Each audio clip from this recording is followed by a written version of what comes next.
Alright YouTube, how's it going? Buster here, Buster's Bass Guitars. Easter Sunday today, happy Easter everybody. Just a cup of tea, the kids have all been round getting their Easter eggs and stuff and doing an Easter egg hunt. I'm going to do this video today because I've had a request of somebody to do a video about this guitar. So rather than just doing a video and sending it to who's asked me to do it, I'll do the video, post it on YouTube and send it to them, so it kind of kills two birds with one stone. I kind of touched on it, one of my first ever videos that I did, but I've been asked to talk about this guitar. I'll do a video about this guitar for somebody else, so I just thought I'd do YouTube videos, it says. Right, so this is what we've got here, is a Kingdom Empire series bass. It's a nice guitar, PG configuration. You can see the pickups are offset at an angle to the bridge and neck. It's got rosewood fretboard, Canadian rock maple neck, I think it said. As probably you would know from my videos, that I'm not a big fan of the scarf joint necks. I had a really bad experience with one of that. I've said it before, I'll tell you the story again. I had one of my first basses that I ever had was an Aria Pro 2 Madax, which I've done a video on. It's the guitar I'll never get rid of, ever. No matter the amount of money somebody else, I would never get rid of it. My first ever bass that I ever paid for myself. Growing up, my parents didn't really have a lot of money for stuff like that anyway, for like basses, so I had to save up and get it myself. So it's quite sentimental. Ugly colour yellow, as you can see, custard yellow. And the story behind that was I went to a guitar store in Glasgow called the Guitar Store, funnily enough. It was owned by a kind of pawnbroker thing next to it. It was called Victor Morris, same company.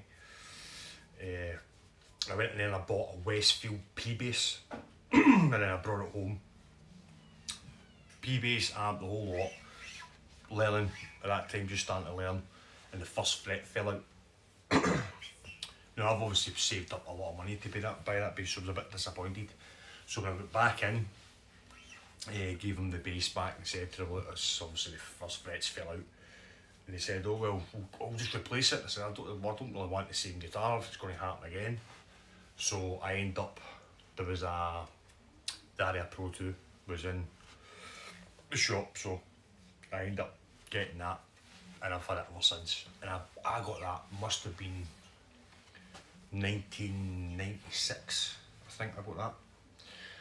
And then about a year later, I ended up buying a black one, I think. Was that a blue one? I think it was a black one, because I liked it.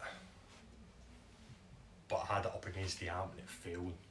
The headstock came clean off and it broke right on the scarf joint. It was flapping about, and the only thing that was holding it on was the fretboard. So I've always had a thing about scarf joint necks, because they're really weak at the point there. They're weak there. You get them like Gibsons. Gibsons are, they've not got a scarf joint, I don't think. How they're made is they've got one piece of wood and they cut it at a 45-degree angle, then flip the wood over, and that's how you get that shape. So it's very weak there.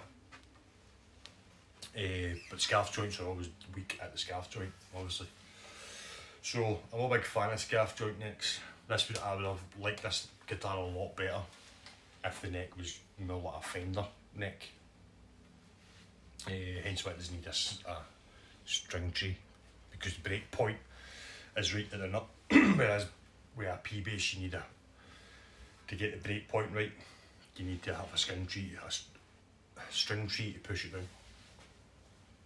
This, when I bought it, originally had a Fender high mass bridge on it. I've took it off and replaced it, but this is a a Fender bridge that I had lying about, so I've put the Fender bridge back on it because I wanted a high mass bridge, because I don't play this that often. So I put it on the bass that I play the most, which is my black P bass by Jim Deacon. So it's got the Fender high mass bridge on it now. This is one of my favourite guitars, this one. So, but I bought this this bass because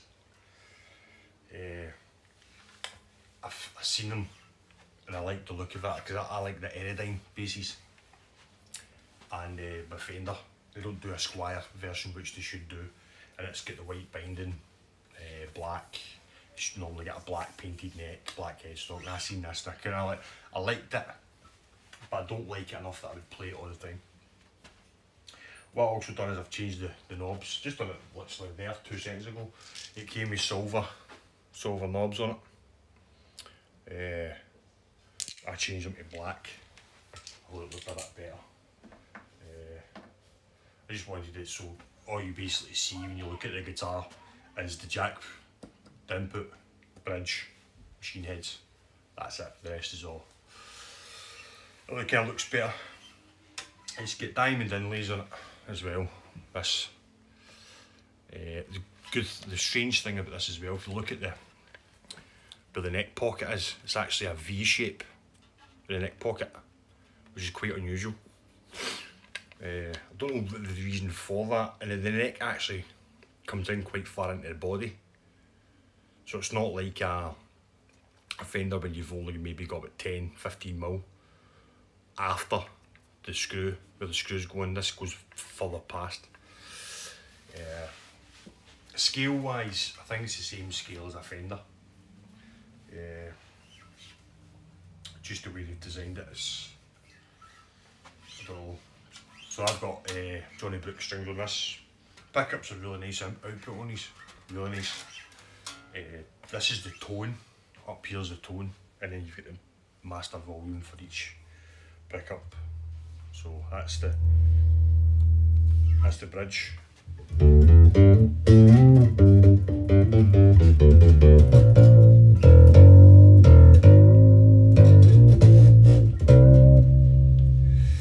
then this is that was the neck, sorry, this is the bridge.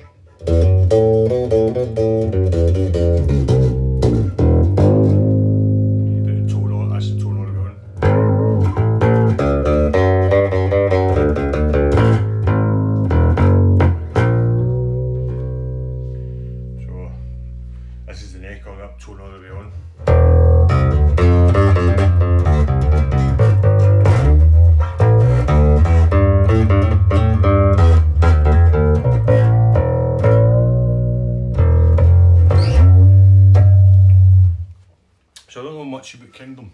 I think they're a British company, but obviously the guitars are not made in Britain. I think they're maybe made in Korea. Doesn't really say on it. I would maybe say Korean made, maybe.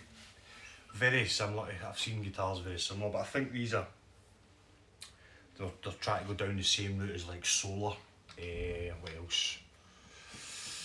Solar guitars, because if you look on their website, they've got Telecasters and the Chapman guitars as well. They're trying to go down that route with like kind of metal guitars that are metal guitars, and this is the only bass that they do, is this one.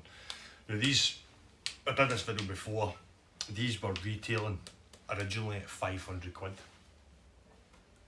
But I think from Kingdom's website themselves, you can buy them for 250. So they went down in price, but for the price I paid, it's a really good quality instrument. The neck root is really thin. It's a really thin neck, C-shaped profile. It's a kind of hybrid, this guitar, because it looks like kind of like an offset SG, but with a jazz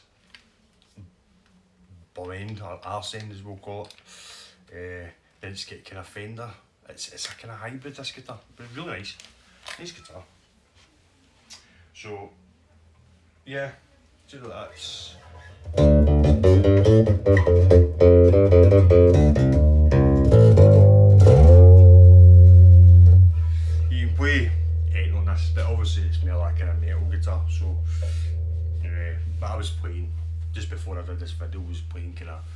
Duff Stuff on it, as my sign says, Duff Stuff. So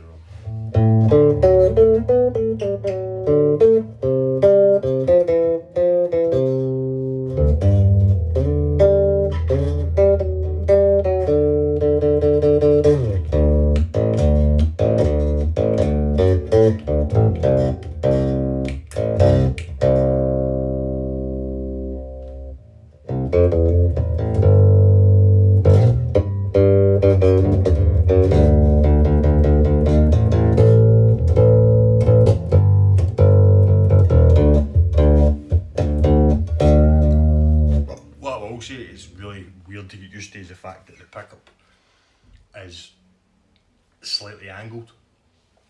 Is because obviously I'm used to playing the PJ Squire Affinity, and obviously the pickup's straight down, but when I'm playing, I'm trying to play, I play slightly behind, when I'm playing Duff Stuff that is, I play slightly behind the bridge pickup. So when I'm on the E string, it's fine, but when I start going down, obviously the pickup's angled, so I'm starting to play right over the top, so you start hitting the poles and stuff like that. It's just a thing you need to get used to. But yeah, it's a really nice guitar, it's well made, really well made. I like the binding on it, it's very Airdyne-esque. It looks like the Fender Airdyne, really nice shaped body. It's a nice colour, one piece wood. It's quite heavy.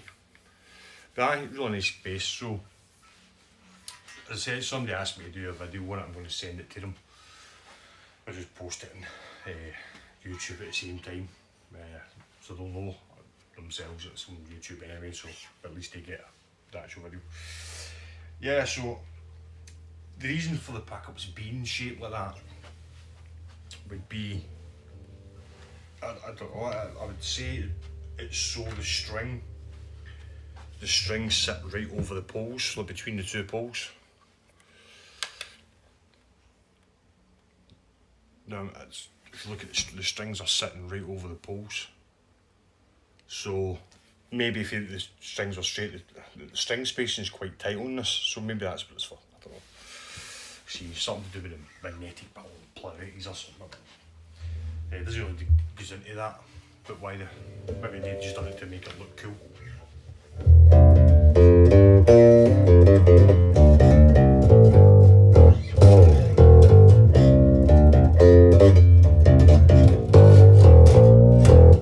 Definitely one of the basses it's for like metal.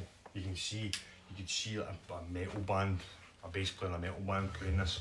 It's definitely obviously adding a bit of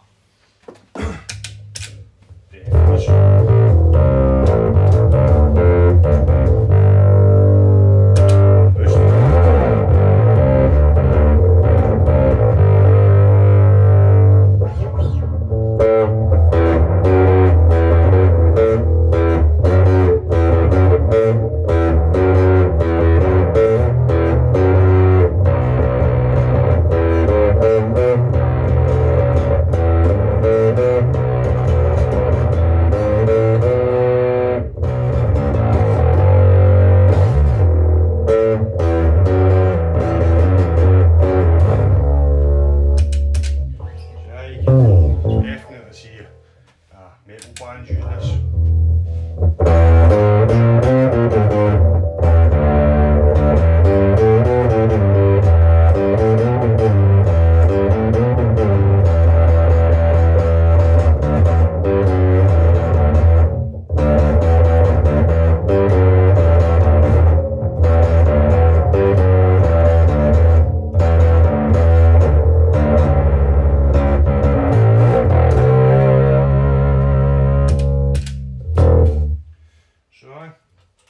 Really nice bass. They're kind of hard to get. I don't even know if they're still selling them on the website. They say they're up for sale, but I've not heard anybody saying that they've bought any. They're a British band. The bass player uses one. But I've not really seen them. This was a guy that I got off Scotland who had one. And it started unusual. The price started at, I think he wanted $250 for it. They went from 250 to 200, then 200, didn't they? It just kept going until it was at a good price that I paid for it, but it's in mint condition. There's no wee bit of buckle rash at the back. You know that you can't even really notice it, it's still got stickers on it and everything. It's a really nice guitar. But if you're into that kind of metal stuff, you're looking for a nice bass, then aye, these are really nice. I'm not actively looking to sell this, but if I was, I'd probably be wanting about 250 for it. Even though that you can buy one online for 250, but I'd be wanting about 250 for this. I wouldn't take any less than that for it. It's a £500 guitar. And if you on the website, I'm sure it says the B stock on the website. There's nothing wrong with this at all. Mint condition. It lives in a Fender padded tweed bag. I did have it in the big coffin shaped bag, but because of the headstock it touches the back, so I've got it in a Fender. So if I was ever going to sell this, I'd probably maybe actually want more than that, because I'd want 250 just for the guitar. And if I was going to sell it, I would sell it with a coffin case.